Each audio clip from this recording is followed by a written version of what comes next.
नमस्कार, daily line के news file bulletin में आपका स्वागत है। मैं हूं किरण। इस बुलेटिन में हम आपको बताएंगे कि प्रधानमंत्री नरेंद्र मोदी ने मन की बात कार्यक्रम में किन मुद्दों पर चर्चा की और बताएंगे कि महाराष्ट्र में कौन बनेगा मुख्यमंत्री। इसके साथ ही बताएंगे कि बसपा प्रमुख मायावती ने क्या बड़ा ऐलान कर दिया है। लेकिन उससे पहले नजर आज की हेडलाइंस पर। प्रधानमंत्री नरेंद्र मोदी ने की मन की बात 116वें एपिसोड को किया संबोधित। स्वामी विवेकानंद की जयंती, एनसीसी दिवस, गुयाना यात्रा, लाइब्रेरी जैसे मुद्दों पर की चर्चा। दिल्ली में होगा महाराष्ट्र के नए सीएम का चयन। बीजेपी नेतृत्व के साथ फडणवीस, अजीत और शिंदे करेंगे बैठक। कल मुंबई में हो सकता है शपथ ग्रहण। बसपा प्रमुख मायावती ने लिया बड़ा फैसला, बोली अब किसी भी उपचुनाव में नहीं लेंगी हिस्सा।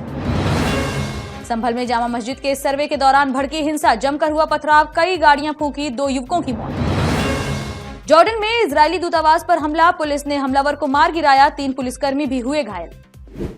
चर्चा करेंगे खबरों के विस्तार से। रुक करेंगे पहली खबर की ओर। प्रधानमंत्री नरेंद्र मोदी ने रविवार को मन की बात के 116वें एपिसोड को संबोधित किया। इस दौरान उन्होंने स्वामी विवेकानंद की 162वीं जयंती, एनसीसी दिवस, गुयाना यात्रा, लाइब्रेरी जैसे मुद्दों पर चर्चा की। पिछली बार की तरह इस बार भी पीएम मोदी ने कहा कि हमें बार बार लोगों को समझाना होगा कि सरकार में डिजिटल अरेस्ट जैसा कोई प्रावधान नहीं है। ये एक खुला झूठ और लोगों को फंसाने की साजिश है।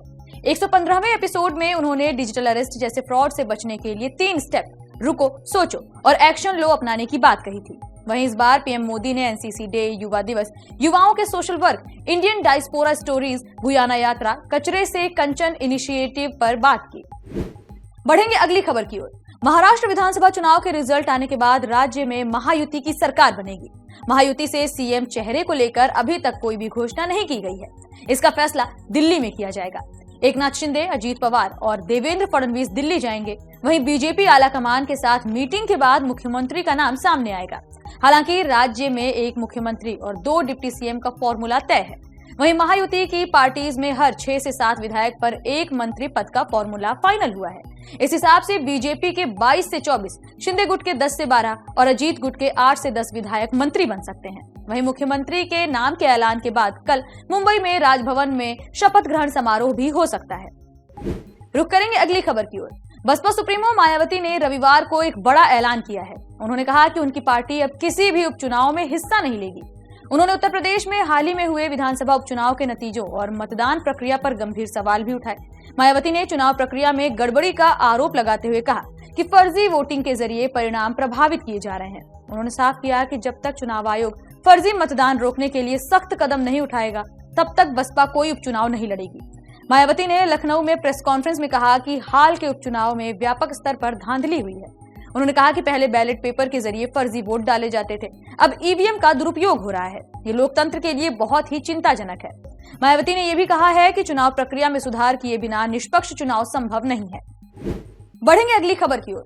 यूपी के संभल में जामा मस्जिद में सर्वे के दौरान भारी बवाल हो गया, जिसमें 2 युवकों की मौत हो गई। शनिवार सुबह कोर्ट के आदेश पर टीम सर्वे कराने पहुंची तो स्थानीय लोगों ने पथराव कर दिया।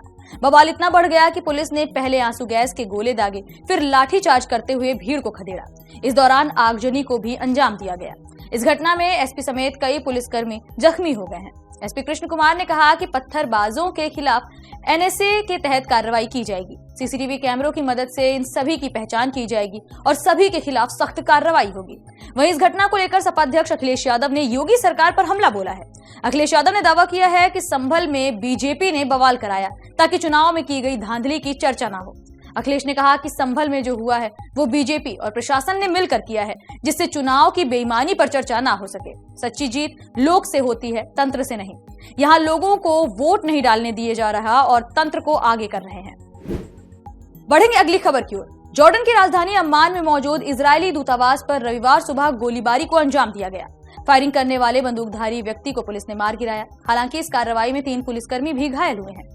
रिपोर्ट के मुताबिक पुलिस ने दूतावास के आसपास के क्षेत्र को बंद भी कर दिया। मौके पर भारी पुलिस बल तैनात है। लोगों से घरों में रहने के लिए कहा गया है। पुलिस हमले में शामिल बाकी सभी आरोपियों की तलाश कर रही है। गोलीबारी की घटना वाले इलाके में अक्सर इजरायल के विरोध में प्रदर्शन होते रहते हैं। गाजा जंग के बाद से इस क्षेत्र में इजरायल के खिलाफ कई प्रदर्शन हुए हैं। वहीं इजरायल ने शनिवार देर रात लेबनान की राजधानी बेरूत पर हवाई हमला किया। इस हमले में एक रिहायशी इमारत को निशाना बनाया गया, जिसमें 20 लोगों की मौत की खबर सामने आई है।